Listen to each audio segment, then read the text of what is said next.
बिहार चुनाव में इस बार पार्टियां तो कई हैं, एक से बढ़कर एक धुरंधर और पुरानी चुनावी संस्कृति में रची बसी पार्टियां। नेता और उम्मीदवार भी ऐसे ऐसे कि पूछिए मत। किसी पर दसियों आपराधिक मामले तो कोई जोड़ तोड़ में माहिर। लेकिन अब बिहार पहले वाला बिहार नहीं रहा।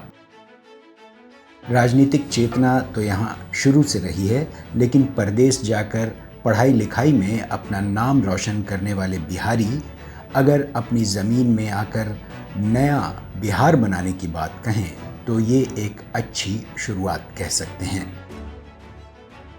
सब कुछ सोचा समझा ही था, ऐसा नहीं था कि हैफिज़ अचानक से कुछ भी किया। लंदन स्कूल ऑफ इकोनॉमिक्स में जब मैं पढ़ाई भी कर रही थी तो ये सोच समझ के ही कोर्सेज लिए थे कि आगे जाके जब बिहार जाऊंगी तो फिर बिहार के निर्माण में क्या मदद मिलेगी।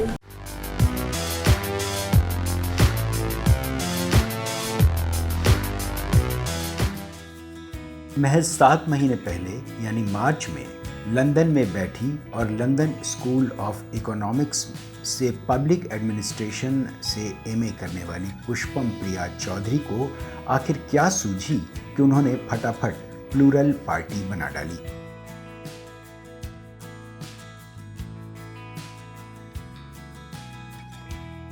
पार्टी की वेबसाइट देखेंगे तो आपको इसकी पूरी योजना समझ में आ जाएगी।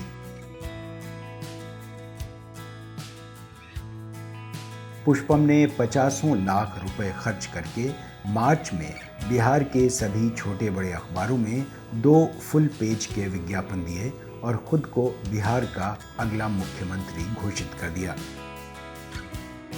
कोरोना की वजह से जमीन पर तो नहीं उतर पाई, लेकिन चुनाव का ऐलान होते ही पुष्पम धुआंधार तरीके से गांव-गांव घूमकर और अपने खास काले लिबास में लोगों के बीच, युवाओं और महिलाओं के बीच जाकर धुआंधार प्रचार कर रही हैं।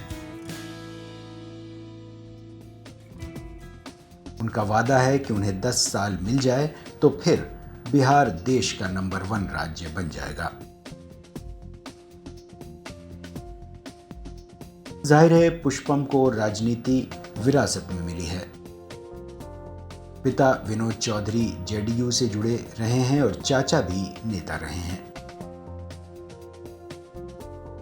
पैसा भरपूर है और आज के सोशल मीडिया के दौर में अपने प्रचार के लिए पुष्पम ने बेंगलोर की एक कंपनी को ठेका दे रखा है।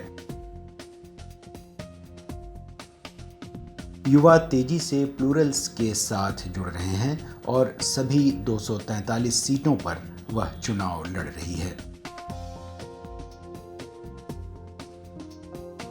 जाहिर है मैदान के जमे जमाए दिग्गज अभी पुष्पम को गंभीरता से नहीं ले रहे।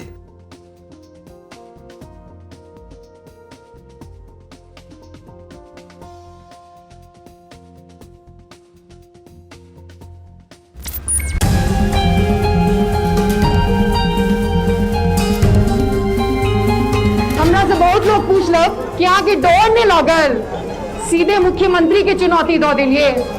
सीता जी के रावण से डर लागल रहे नहीं, वह मिथिला छै और वह मिथिला के हम छिए, ताहि दुआरे डर तो हमरा केकरो से नहीं लागी है। अगर पुष्पम प्रिया चौधरी के कोनो भविष्य नहीं छै, प्लूरल्स के कोनो भविष्य नहीं छै, तो खाली कागज पर एखन लिख कर दै छी कि मिथिला के सेहो कोनो भविष्य नहीं छै और बिहार के सेहो कोनो भविष्य नहीं।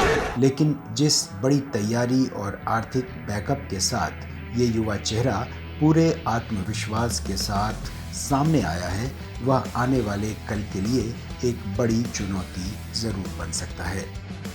7 रंग न्यूज़ नेटवर्क की रिपोर्ट।